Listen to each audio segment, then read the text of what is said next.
Hello students, let's see this question. The question has two columns, column first और column second. Column second में लिखा है pH of the resulting solutions, यानी कि column A first के अंदर solutions दिए certain. So पहला है आपका A के अंदर basic buffer. ठीक है, basic buffer buffers क्या होते हैं पहले ये बता देती हूँ.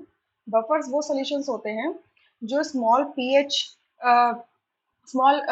चेंज को रेजिस्ट कर पाते हैं या फिर डाइल्यूशन को रेजिस्ट कर पाते हैं. अगर स्मॉल अमाउंट ऑफ आप एसिड या बेस डाल देते हो तो एसिड और बेस जनरली पीएच चेंज करेंगे, right.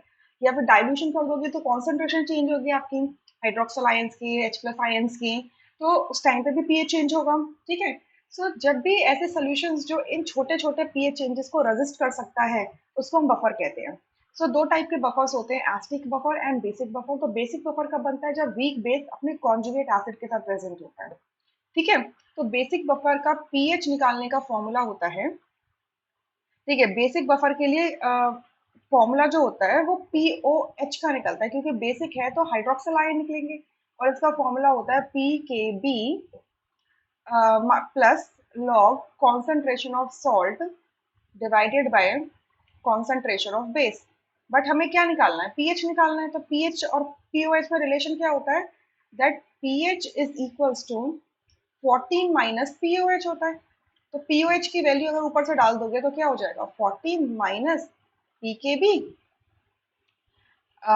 Minus log concentration of salt divided by concentration of base. ये हो जाएगा, यानी कि ए का मैच होगा एस के साथ में. ठीक है.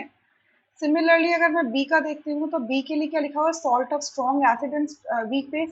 सो अगर सॉल्ट है किसका, strong acid and weak base का, तो इस टाइम पे जो पीएच होगा that is equals to your PKW minus PKB minus log C divided by 2. इस फॉर्मूला से निकलेगा.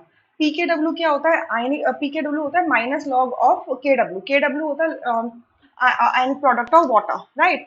सिमिलरली PKB क्या हो जाएगा, माइनस लॉग ऑफ KB, और KB क्या होता है, बेस डिसोसिएशन कांस्टेंट, मतलब ये जो वीक बेस है इसका डिसोसिएशन कांस्टेंट. ठीक है.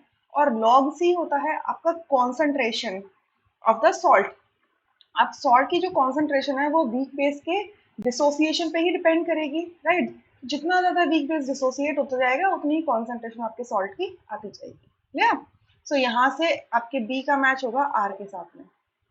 अब सी में लिखा हुआ है सॉल्ट ऑफ